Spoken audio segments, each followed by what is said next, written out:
Hello, this is the narrated version of the observation PowerPoint. I'm going to let you go through most of this on your own. You can read about all the special needs that you will observe for if you're in an early childhood classroom.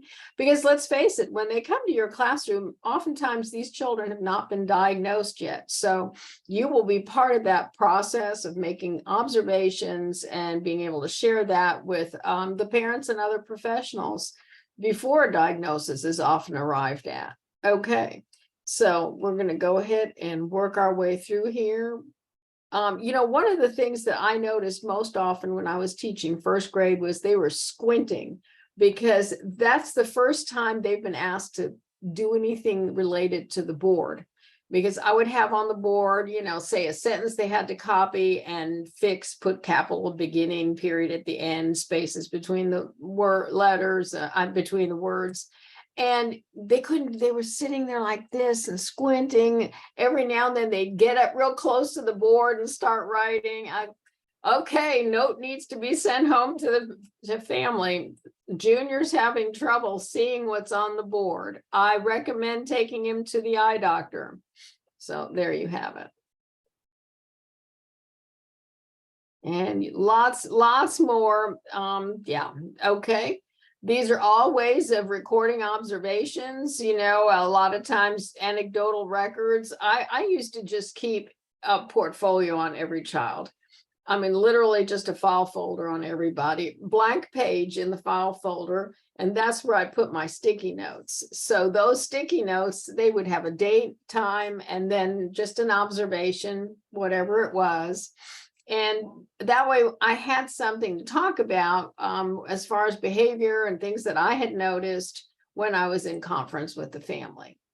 Running records in a journal, you really don't need that all the time. I would probably have a student every other year that I would have to keep running records where I would, it's like a diary. I would keep a diary on them every day. Sometimes I keep a diary on them twice a day if their behavior was just so problematic that I had to record almost an hour by hour on there. Checklist is most often what you're going to use. And sometimes you do event sampling, like every time we're at recess, such and such happens, this kind of behavior is seen. Time sampling is, well, at noon every day, I am noticing when you're doing your observations and recording them, please avoid broad generalizations. Susie always makes a mess on her desk. That just tell me something specific. What does the mess look like? How often it happens every day, or that kind of thing. Use details to clarify, be specific. Use quotes whenever possible. I heard Junior say, quote, and be sensitive to tone and expression. Junior said, blah, blah, blah, loudly. Or Susie said, blah, blah, blah, with tears running down her cheeks.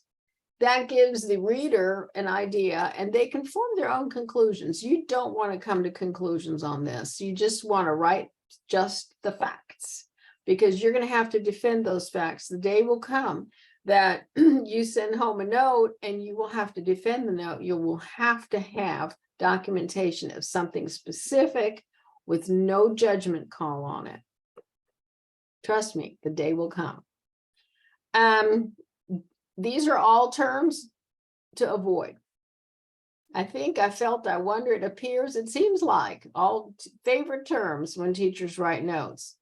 Please don't do it. Don't go there. These are terms that will keep your notes out of trouble. And something to remember whenever you do have a conference with a parent about behavior, I can speak for myself. I am a mama bear. And when someone talks about my children, or I think my children are being slighted, I instantly go into mama bear mode. And that's totally great, because children need parents that are strong protectors. However, sometimes you do have something negative to say to a parent. And I want you to remember that there's a way to do it and a way not to do it. Say, for instance, you've called in Mrs. Smith and she's in her son's been driving you just batty. Before you even start, say, Mrs. Smith, I just want to thank you so much for coming. And I do want to share with you that Junior just has been such a good sharer. The other day, someone needed a red crayon and I wasn't there to help. And he got up and gave them his crayon. I was just so thrilled with that. Just wonderful. I wanted you to know that. That lets the parent know that you're not just, you don't have it in for Junior. You see the great things Junior's doing. However, you're also a little troubled by what Junior's doing that's hurting other people or himself. So then this is like the cream-filled cookie. You know what? The top piece of that is that you just give him something great about Junior. Okay.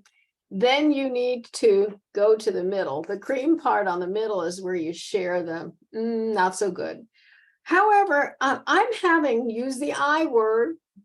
Don't say Junior's a real troublemaker the rest of the time. No, say something like, I really need a little help with Junior hitting the child next to him. Have you had this problem with him before? They either look at you and go, oh my gosh, no, he's been an angel all this time. It must just be you.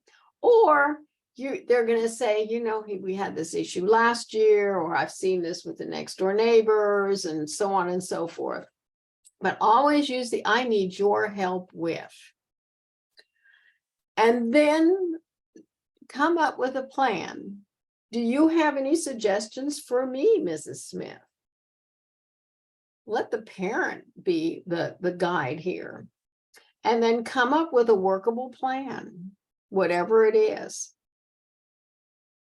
And at the end, always close with a positive. Again, Mrs. Smith, I'm so glad you came in so we could visit about Junior. I want him to have a wonderful school year. I want him just to build on his successes and just keep growing, so on and so forth. Always end with a positive. Because that child, as I said before, is that parent's pride and joy.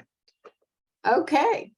Make sure that when you're sharing information with parents, you've got your ducks in a row. You've got your anecdotal notes that are not judgmental, that just give them the facts. If you've got 10 different incidents to describe, make sure they're highly factual. And always I statements, ask for their input, get on the same page, and then set a time that you're going to follow up. Let's just have a phone visit, you know, in 2 weeks and see how this is working. If not, we'll just try something else. And this is just for fun. All right. I hope this has been helpful. If you have any questions about any of this, please let me know. We'll set up a Zoom. Bye.